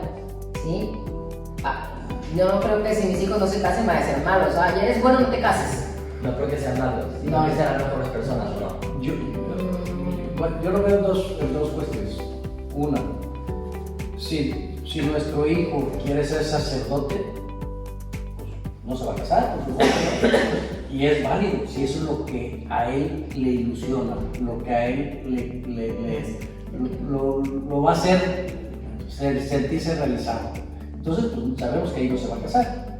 Pero también vemos, nosotros tenemos 3 hijos hombres, pero también vemos que si después dicen, oye, tienes una novia, ¿verdad? Y a lo mejor dice, oye, la quiero mucho, pero pues resulta que no me quiero casar. Entonces entonces pues sabemos que estamos haciendo algo que no es de acuerdo a lo que nos enseña Dios, ¿no? A formar una familia. Oye, quiero tener hijos. Bueno, tenemos hijos, qué bueno, dentro del matrimonio. Dentro del matrimonio. ¿Y por qué? Porque lo único que vas a hacer es darle la certeza a tu pareja ante Dios de que quieres formar una familia. Ya. Y hablando de eso, ¿qué opinan de las personas? Como ahorita los jóvenes, la mayoría no se quieren casar. ¿Qué opinan de eso? ¿Lo ven como una moda mala o qué? Falta de compromiso. Yo creo que es lo mismo que platicaba hace ratito con las estadísticas de Estados Unidos y las cárceles. Yo creo que es mucho el tema de, lo dice José bien, la falta de compromiso, pero también lo que ven. Hace 50 años era imposible que no estuvieran casados. Nuestros abuelos casados y de toda la vida. O sea, se casaron a los 17 años a veces sin querer a su marido, ¿verdad? O hasta obligados también. Y obligados, pero sabían que era eso lo correcto. Y hubo muchos problemas, la verdad es que también hubo errores, ¿no? Después, los papás, o a lo mejor como nosotros, pues resulta que ya no muchos se casaron. ¿Por qué? Pues porque la esposa trabajaba, bueno, la mujer trabajaba y se quería, digamos, desarrollar, independizar, lo que sea. Pero al final de cuentas creo que es fundamental en el seno familiar estar formando a nuestros hijos desde el principio. Y es mucho más fácil que esos hijos, al ver el beneficio, vamos a llamarlo así, de estar casados, se animen a casarse. Pero si los papás nos la pasamos peleando, nos las pasamos gritando, no hacemos nada, pues claro, los hijos van a decir, pues es más fácil. Para el caso. Puros problemas. Es como todo, generalmente lo bueno nunca lo ves, ni lo gritas, ni lo dices. Generalmente te das cuenta de las cosas malas del juego, de todo. Sí. Por eso les digo, a ver, ¿eres feliz? Ahora sí que caracterizar tu matrimonio, haz feliz para que la gente se anime a casarse. Sí. Y ahora yéndonos un poco más atrás en el tiempo, ¿ustedes qué símbolos, para ustedes qué símbolos en la boda significaron más para ustedes? Para mí las arras, porque me diera el dinero. Es lo más importante. Yo creo que varios son importantes, pero para mí un poco el tema del lazo. El lazo. Porque cuando el lazo, digamos, te amarra, ¿no? Te une. Eso es para mí, pero pues todos son importantes, ¿verdad? O sea, pues los votos en la salud, en la enfermedad, etcétera, etcétera. O sea, pero sí tengo que decir uno, los anillos y el lazo. Esos son para mí. Por la unión que les Por la unión. Gracias. ¿Y alguna vez ustedes han tenido una dificultad o sea, algo que les haya hecho poner en duda una parte o...? Puso manga larga porque puedes todo golpear. Feliz, contestó bien. Claro, por supuesto, muchas. O sea, el ser esposos no es fácil. Vamos a cumplir 23 años. ¿No? Imagínate lo que ha pasado por 23 años. Lo quiero matar, lo quiero matar. Ha habido muchas dificultades, ha habido temas de molestias, ha habido enojos, pero a final de cuentas tienes que buscar qué es lo que te une. Y en este caso nos unen mucho nuestros hijos, aunque a veces ellos crean que no. Nos unen mucho los hijos, nos une mucho pues el respeto que nos tenemos. Sí, nos enojamos, Rosalba tiene un carácter muy fuerte, yo también tengo un carácter fuerte, pero eso no significa que no podamos llegar a conciliar, ¿verdad? Y tenemos que ceder, a final de cuentas. Estás luchando por lo mismo. El que tú cedas no significa que seas débil, significa que quieres más. Sí. Y antes de casarse, ustedes ya pensaban en esos problemas, ya tenían contemplado que iban a haber problemas en la relación y siguieron adelante. Claro, por supuesto, siempre, o sea, no hay forma de que no haya un problema en el matrimonio. Hasta en novios tienes problemas. Sí, no, en el novio, si es mucho ambiente, también hay problemas. Sí, y desde ahí aprendes que tienes que irlos trabajando. No fue un problema como tal, pero sí fue una decisión. Por ejemplo, en el 2004 a mí me ofreció irme a Villahermosa a trabajar y Rosalba trabajaba. y tenía su trabajo. Y ella dice, oye, yo estudié para trabajar, ¿verdad? Para poder ser independiente, para poder tener mis propias cosas. Y fue un tema de decisión de decir, oye, ¿sabes qué? Esto es lo que nos conviene como familia, ¿verdad? Sí. Y entonces había pros y contras. Y bueno, definimos eso. ¿Fue lo mejor? No sé. A lo mejor no fue lo mejor, pero fue lo que definimos. Porque Nos sí, podemos equivocar, pero nos equivocamos juntos. Todos esos problemas y complicaciones, ¿cómo la resuelven? O sea, hablando, A veces Damos gritando, tiempo. inclusive. a lo que No, a los golpes no. Gracias. No. Duras. Que se vea jugar fútbol y que le pega la pelota, pero a mí no. A mí, por ejemplo, desde chiquito volvemos a los temas. Es muy difícil que diga una grosería, es casi imposible Ese no. que diga una grosería frente a una mujer. Porque sí me enseñaron. Y me enseñaron a golpe. O sea, no era fácil. Me dice, oye, no es lo correcto. Bueno, no es lo correcto, pero sí nos enseñaron. Y yo no la digo. Y el otro era, pues, respeta a las mujeres. Si no puedes decir una mala palabra frente a una mujer, imagínate decirle, levantarle la mano. Oye, ¿te has molestado mucho? Sí, por supuesto. O sea, si yo te digo que todo el matrimonio es pura mentira, No. es imposible, estaría diciendo una mentira. Pero eso no significa que nos debemos de faltar el respeto. Sí, a veces nos hemos gritado, sí, a veces nos hemos enojado, sí, a veces nos dejamos de hablar. Eso es normal dentro de un matrimonio para mí. Pero lo importante es que después Sí. se habla y llegamos Y se resuelve. y se resuelven las cosas. Y entonces este largo camino, ¿cuáles consideran que hayan sido las mejores bendiciones en su matrimonio? Es mejor. Los hijos, Los hijos. sin lugar a dudas, los hijos. Aunque no parezca. Aunque no parezca. Pues básicamente la respuesta bien sencilla es el fruto de nuestro amor. Es la forma de trascender. Es el decir, oye, ¿qué hiciste bien? Que no digan, que no digan, oye, es que Miguel Quintana hizo esto bien. No. A mí me gustaría que los hijos de Miguel Quintana hacen esto bien. Entonces, ¿ustedes creen que la relación entre una pareja, o sea, es esa de los hijos para que siga creciendo? Claro. Es la finalidad. Es el matrimonio, la familia, ¿verdad? Eso es el objetivo de cómo ser una mejor persona. Puedes tener los millones del mundo.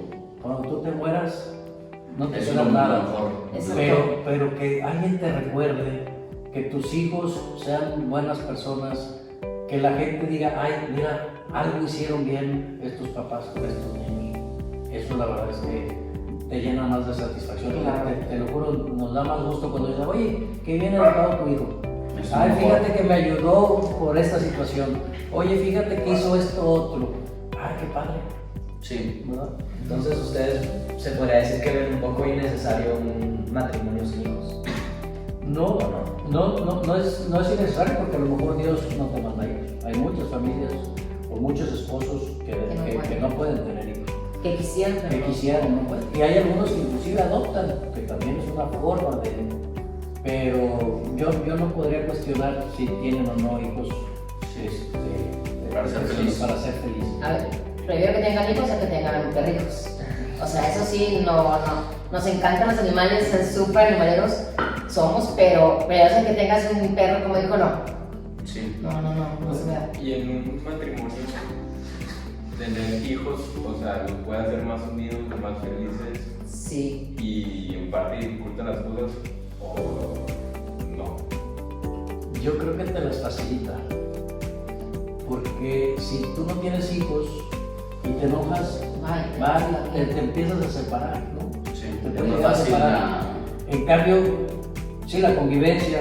En cambio, cuando hay un hijo que desafortunadamente se enferma, ahí estás. Están los dos. Desde que nace, o sea, la mamá tiene que estar que con estar él. con él en las madrugadas y el papá tiene que decir, oye, ¿sabes qué? Pues yo te ayudo, yo le doy el biberón tal esto para que tú descanses, yo le cambio el pañal, yo casi les cambiaba los pañales más fácil que ella porque ella le daba mucho asco de repente. Cosas así, y dices, oye, pero ¿y tú? ¿Por qué si eres el papá? Pues también es mi hijo, ¿no? Es de los dos. Es de los dos. Sí. Y entonces eso te une. Eso te Los une. hijos te unen. Y ahorita que estábamos hablando, pues me imagino que ustedes piensan que no existe una relación perfecta, ¿o sí? No. Pero no. Bueno, debe haber relaciones perfectas con Dios, por ejemplo, ¿no? Sí. Pero como un matrimonio perfecto, híjole, yo lo veo bien difícil. O sea, el que diga que nunca ha tenido un problema es poco probable. Es difícil. Ojalá debe de haberlo, ¿no? En nuestro caso, no. O sea, sí ha habido problemas y se han resuelto de alguna u otra forma. Y Dios jugará un papel muy importante en eso, ¿no? Claro. En la resolución de los problemas. Claro. Sus creencias los han ayudado o no. Sí, definitivamente que sí. O sea, nosotros, yo no digo que sea demasiado mucho como dicen, pero yo de toda la vida he ido a misa. Entonces, si yo quiero ir a misa y ella también quiere ir a misa, pues vamos. Se O sea, complementan se van y otra vez complementando. En cambio, cuando uno no quiere, pues ¿cómo le dices a los hijos, no? Sí. O sea, oye, estoy cansado. Pues sí, pero Hay que ir a misa. hay que ir, ¿verdad? Y entonces así nos vamos formando y repito, nos vamos complementando, ¿no? Y comparado con el sacerdocio, ¿qué retos tiene un matrimonio que no tiene un sacerdote? ¿Ustedes qué piensan? La educación de los hijos, si tenemos hijos. La educación de los hijos es básica, ¿no? El sacerdote te da guías, el sacerdote te explica la palabra de Dios, el sacerdote te da muchas situaciones en cuanto a cómo debes de actuar, ¿no? Pero pues el matrimonio es aplicar esos aprendizajes. Y para ustedes, ¿qué consejos nos pueden dar para que un joven se prepare para el matrimonio? O sea, en el noviazgo, no sé, ¿qué nos puedan decir? O sea, para poder llegar al matrimonio. Sí, son muchas cosas, pero yo creo que lo primero es que revisen o piensen muy bien con qué persona se quieren casar. Eso es fundamental. Si es una persona que a lo mejor voy a decirlo por un chavo, ay, pues es que es la más bonita del mundo, pero no coincide con tus valores, entonces Si no le gusta lo mismo que a ti, si no tienen los mismos gustos, no que sean iguales, pero sí mismos gustos, su misma pasión. Oye, a Rosalba no le gusta el fútbol, pero se la pasan los juegos de fútbol por los hijos, por mí. Pero así dice yo, a mí no me gusta el fútbol. Y la ves echando porras todos los juegos. Entonces es bueno, pues mira, el sacrificio que empezó a hacer, pues ¿por qué? Porque a mí me encanta el fútbol. Entonces, imagínate que quieras, no, yo no voy. ahí te quedas. No, pues ahí te ves. No, pues tus hijos, pues vayan y a ver quién nos por. No, pues dijimos, oye, vamos a hacerlo. Y entonces nos complementamos, nos comprometemos, ¿no? Sí. Eso es. Por así decirse, aparte de los hijos, los valores y los gustos del uno y el otro es algo que los une más. Sí. No tenemos que ser iguales. Tampoco hay que buscar. Dicen, oye, la mujer busca una figura como el papá y el hombre dicen busca una figura como la mamá. Y puede ser que sí hay algo de cierto, pero más que es el papá o la mamá es los valores del papá y los valores de la mamá. Eso es lo que buscas, ¿verdad? Entonces, si tú buscas el valor de tu papá o de tu mamá, es porque es el valor que tú tienes. Es lo que te ¿verdad? enseñaron. Entonces, pues va a ser más fácil. Oye, pero se ha casado un judío con una cristiana. Ah, sí. O uno que no cree en Dios, le va a costar más trabajo. Y además de la educación que le han dado a sus hijos, o sea, por estar dentro de una escuela católica, ¿cómo han metido a Dios en sus vidas? O sea, en retiros, o sea, encaminándolos hacia el círculo, hacia las meditaciones. ¿Cómo le han hecho? Pues es que gracias a Dios la escuela nos ayuda en ese proceso, ¿sí? Como dijiste, tienen el círculo ellos, entonces él quitó, es día de círculo, vayan, ¿sí? Miguel toma círculo, yo tomo círculo. La verdad que la escuela nos ayuda bastante para seguirnos formando. Yo creo que si no estuviéramos en esta escuela, probablemente lo que haríamos como cristianos es ir a misa. Eso lo haríamos en una u otra.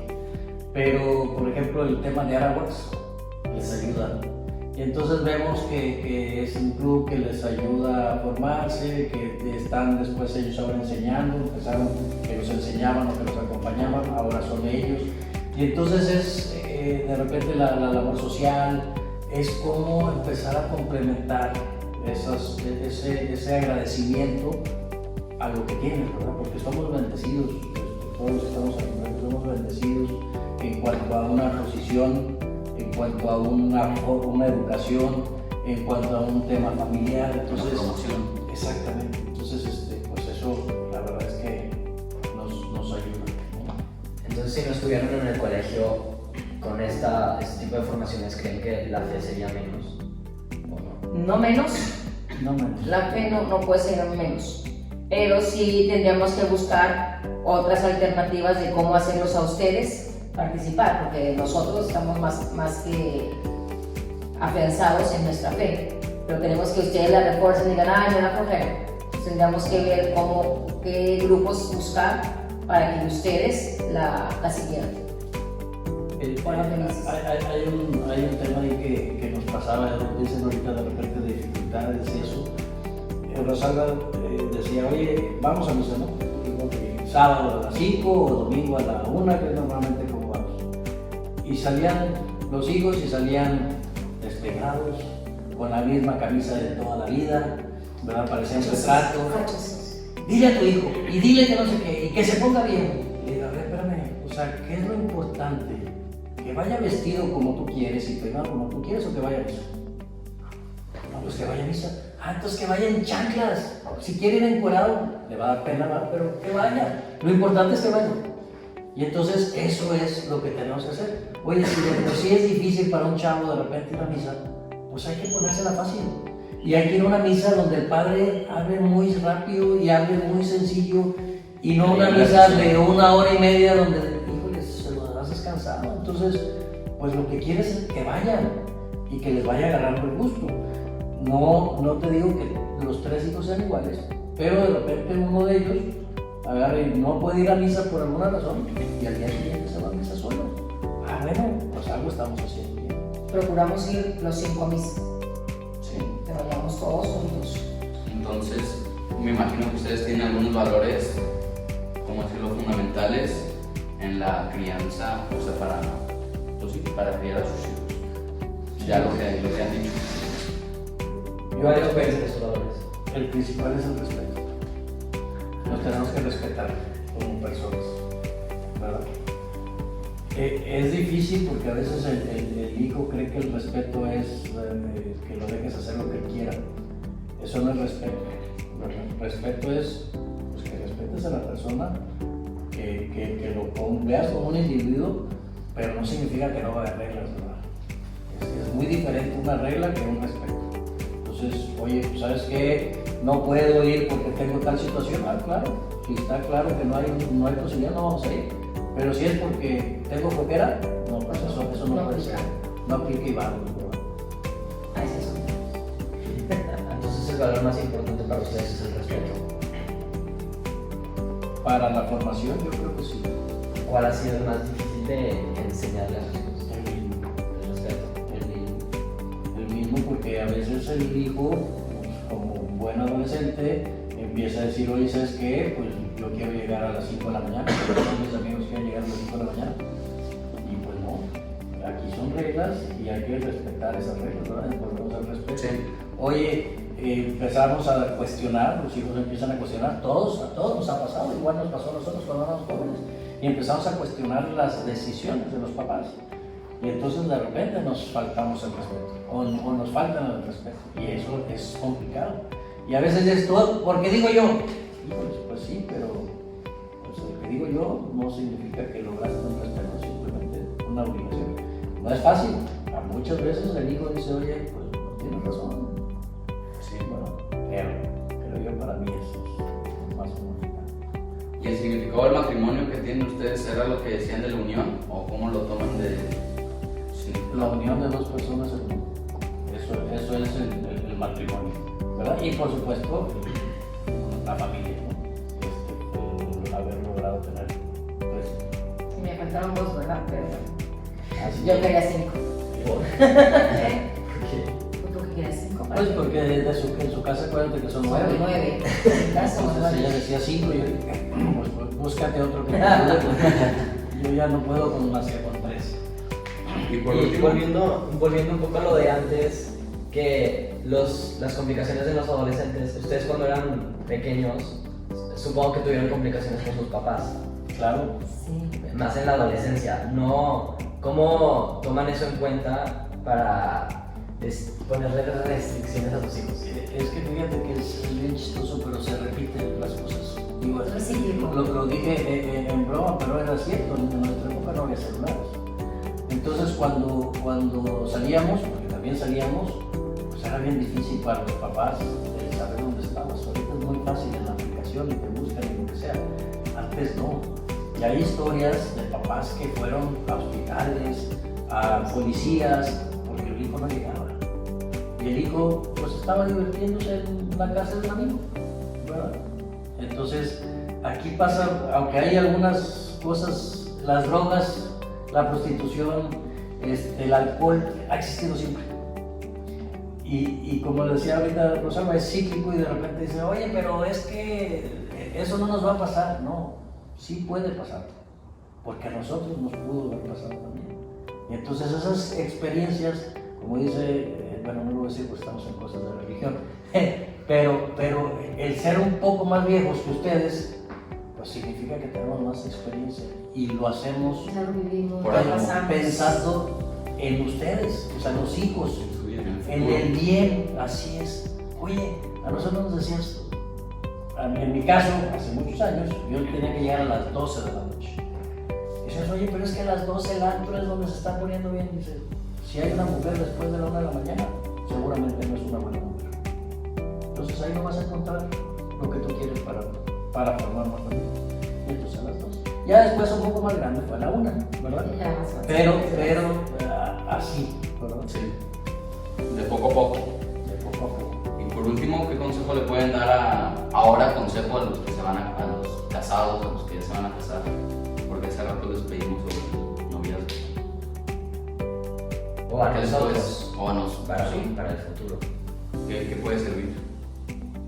Que se hable, que platique. Sí, que todo lo que problemas lo platiquen siempre.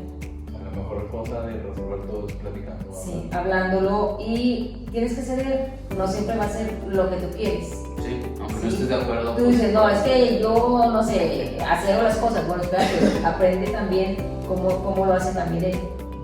Yo creo que, digo, adicional a lo que comenta Rosalba, yo creo que es una parte muy importante el decir, ya no soy yo, ahora somos nosotros. Yo todos los jueves salía con mis amigos y no sé qué. ¿Qué? Sí, cuando eras soltero, ¿verdad? Cuando no tenías un compromiso. Ahora ya no eres soltero. Si eso acuerdas con tu pareja, listo, síguele. Pero si no puedes decir, no, pues yo sigo, todos los jueves salgo, quieras o no Ya quieras. no. Oye, tienes hijos y pues ahí nos vemos, yo me voy, Si quieres. tú lo Tú cuidas. Oye, espérame, No. es otra persona, ¿verdad? Entonces, yo siempre les digo, yo jugaba todos los días fútbol, todos los días y a veces hasta doble juego. Oye, ¿has dejado de jugar fútbol?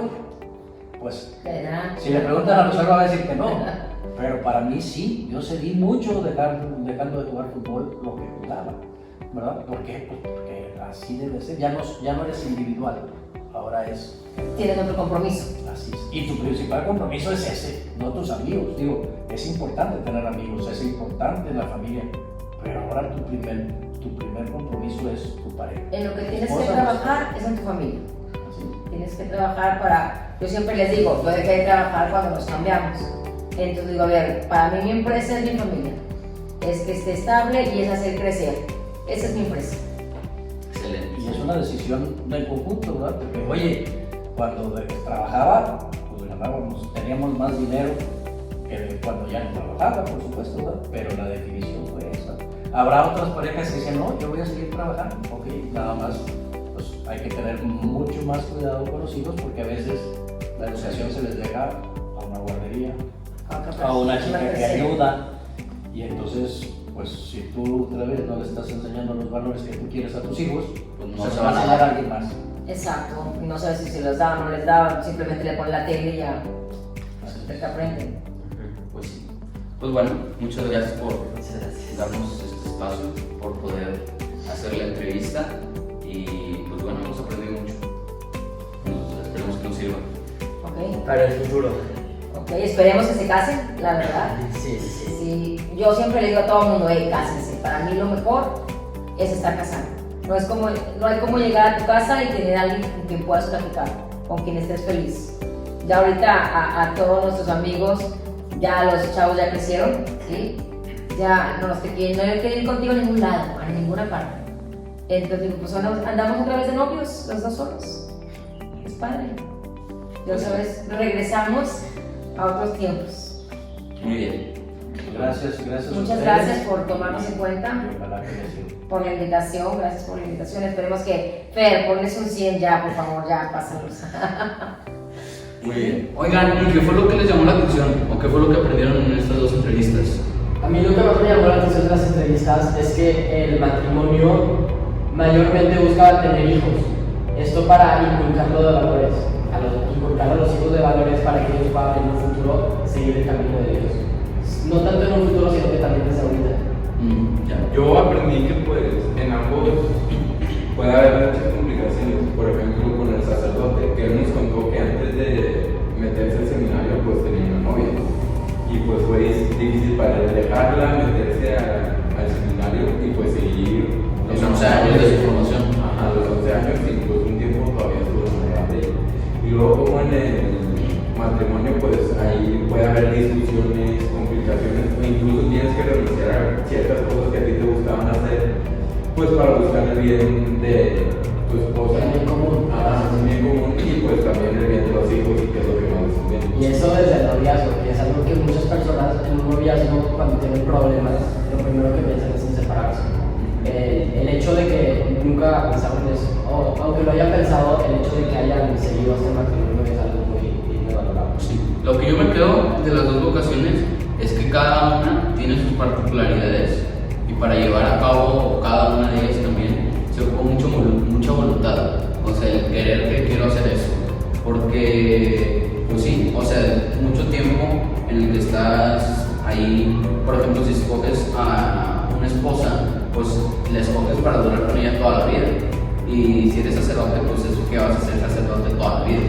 Sí, en el caso de elegir a una mujer para toda tu vida, sí, fíjate que tendrás que rechazar a todas las demás. También a mí me O llamó sea, la ambas decisiones del seminario y de una esposa pues son unas decisiones muy complicadas porque es algo que Sí, son muy fuertes. fuertes. Sí. Lo que también me llamó la atención es todo el camino por el que el sacerdote tuvo que pasar, así como dijo Max. Y pues también aprendimos, bueno, yo aprendí más sobre él y sobre toda su historia en la fe. Y con el matrimonio, pues aprendí que la pareja se tiene que complementar, tienen que estar en conjunto para poder crecer, al igual que, como dijo el Señor, que era ceder, o sea, ceder para que pudieran crecer juntos. También otra cosa muy importante es que yo no tengo ni idea de Schoenstatt. Me pareció muy padre ese movimiento. No sé qué opinan ustedes de él. Pues sí, es muy interesante y todo cómo se fue, como nos dijo el sacerdote que nos contó la historia de cómo se generó, cómo se hizo y luego cómo pues, se dio a cabo y cómo es el que él llegó a formar. ¿Cómo regresó al movimiento? Porque a Sí. se salió de... Sí,